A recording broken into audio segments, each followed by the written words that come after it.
샬롬. 오늘도 성경 일도교행 아침 묵상 함께 하시는 성도 여러분, 주님 이름으로 환영합니다. 찬송가 407장 구주와 함께 나 죽었으니 찬송하겠습니다.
함께 볼 말씀 야고보서 2장 26절입니다.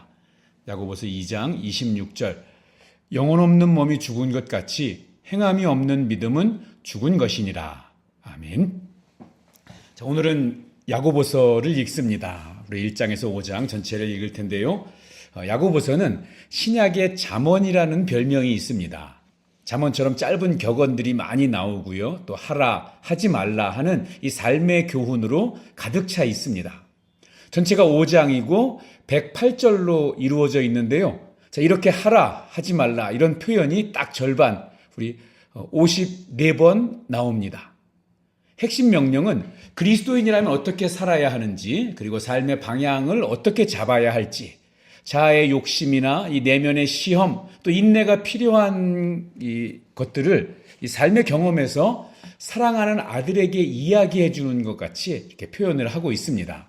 그러다 보니까 이 십자가와 부활 중심의 이 신학적인 교리보다는 바른 삶과 또 행함을 격려하고 강조하기 위해 쓰인 책이 바로 이 야고보서라고 할 수 있습니다. 자, 왜 그렇게 쓰였을까요? 이미 믿는 성도들을 위해서 쓴 복음서이기 때문입니다.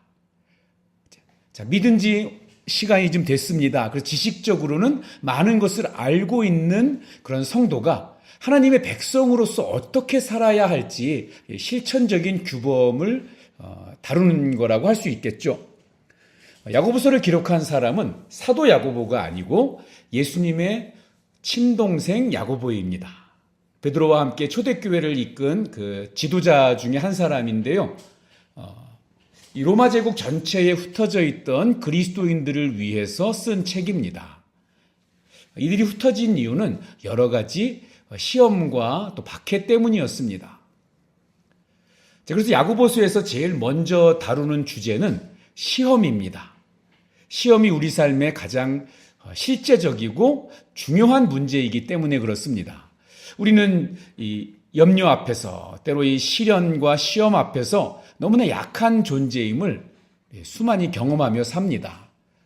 그런데 야고보는 여러 가지 시험을 만날 때 온전히 기쁘게 여기라고 말씀합니다. 고난을 좋아하고 또 시험을 즐기는 사람은 없을 것입니다. 그런데 어떻게 시험을 기쁘게 여기라고 말씀하시는 걸까요? 그리스도인에게 시련은 피해야 할 악덕이 아니라 성숙을 위해서 허락된 은혜의 수단이 되기 때문입니다. 그러므로 어렵고 고통스럽게 하지만 그런데 시험이 만들어낼 결과를 생각하면서 기뻐하라고 하시는 겁니다. 여러 가지 모양으로 다가오는 시험 앞에서 나를 향한 하나님의 뜻이 무엇인지, 이 상황에서 어떻게 해야 될지 모를 때가 있죠. 자, 그때 야고보서 기자는 뭐라고 말씀합니까? 가만히 있지 말고 믿음으로 후히 주시고 꾸짖지 않으시는 하나님께 구하라 이렇게 말씀합니다. 구하면서도 받지 못하는 이유는 의심하기 때문입니다. 우리 각 세대가 또 남녀노소가 우리가 각기 다른 고민, 다른 염려가 있지만 어떤 것이라도 우리가 믿음으로 반응할 때 하나님의 역사가 일어난다는 것입니다. 2장의 핵심은 행함 없는 믿음은 영혼 없는 육체와 같이 죽은 것이다 입니다. 26절입니다. 영혼 없는 몸이 죽은 것 같이 행함 없는 믿음은 죽은 것이니라. 믿음에는 반드시 행함이 따라야 한다는 것입니다. 행함이 없는 믿음은 죽은 거죠. 귀신들도 하나님의 존재를 알고 믿습니다. 그러나 귀신의 믿음은 하나님 앞에 돌이키거나 순종이 없는, 변화가 없는 것입니다. 참된 믿음은 삶으로 나타나는 믿음인데, 그런데 지식만 있고 아무런 일도 이 삶 가운데 나타나지 않는다면 귀신들의 이런 헛된 믿음 같다는 것입니다. 아니요, 오히려 귀신의 헛된 믿음보다도 못하다고 말씀합니다. 귀신들은 하나님을 두려워 떨기라도 하는데 우리는 행함이 없을 뿐만 아니라 그 행함 없는 걸 가지고 하나님 앞에 두려워하지도 않습니다. 그러니까 귀신보다 못한 죽은 믿음이라는 것입니다. 행함 없는 믿음이 또 헛된 믿음인 것처럼 믿음 없는 행함도 헛됩니다. 믿음과 행함은 분리될 수 없는 한 덩어리이기 때문에 우리 믿음은 행함의 열매로 나타나야 하고 행함은 믿음이 바탕이 되어야 합니다. 3장에서는 그리스도인이 실수하지 말아야 하는데 특히 말에 실수가 없어야 된다고 가르치고 있습니다. 3장 2절에서 3절입니다. 우리가 다 실수가 많으니 만일 말에 실수가 없는 자라면 곧 온전한 사람이라 능히 온몸도 굴레 씌우리라. 우리가 말들의 입에 재갈 물리는 것은 우리에게 순종하게 하려고 그 온몸을 제어하는 것이니라. 사실 교회는 여러 사람들이 모이는 곳이다 보니 이 사람 저 사람 생각이 다를 수 있습니다. 그래서 말로 인해서 또 그 말을 퍼뜨리는 소문으로 인해서 교회 공동체는 상처를 입게 되는 일들이 많습니다. 말이 많으면 실수가 많습니다. 4장은 다투지 말고 세상과 버타지 말고 서로 비방하지 말라. 모든 다툼은 욕심에서 시작된다라고 알려주고 있습니다. 사람들의 욕심은 끝이 없죠. 그 욕심의 깊이와 넓이는 알 수가 없는 것이 이 사람의 욕심입니다. 이 정욕은 성도를 가늠한 여인처럼 세상과 짝하게 하여서 그리고 하나님과 멀어지게 만들고 하나님과 원수되게 만듭니다. 하나님은 여러 가지 시험으로 이 정욕에 끌려다니는 우리를 겸손하게 낮추고 하나님을 찾는, 그리고 하나님을 가까이 하게 만들어서 죄를 이기고 또 그 은혜를 누리게 하십니다. 마지막으로 5장은 야고보서의 결론이라고 할 수 있는데요. 야고보서가 여러 가지 시험을 기쁘게 여기면서 인내를 온전히 여기라는 권면으로 시작해서 길이 참고 인내하라는 당부로 마무리를 합니다. 믿음의 삶은 장거리 경주와 같고 이 장거리 경주는 끈기와 인내가 필요하기 때문입니다. 5장 7절에서 12절까지 이 짧은 문단 안에 참고 인내하라는 표현이 무려 6번이나 반복될 만큼 우리 오래 참음, 이 인내가 우리 믿음에서는 중요합니다. 그리고 특별히 마무리를 하면서 기도를 강조하고 있습니다. 성도의 언어 생활은 2가지입니다. 그것이 5장 13절에서 알려주고 있는데요. 너희 중에 고난당하는 자가 있느냐? 그는 기도할 것이요. 즐거워하는 자가 있느냐? 그는 찬송할지니라. 이 말씀처럼 우리 성도의 언어 생활은 2가지입니다.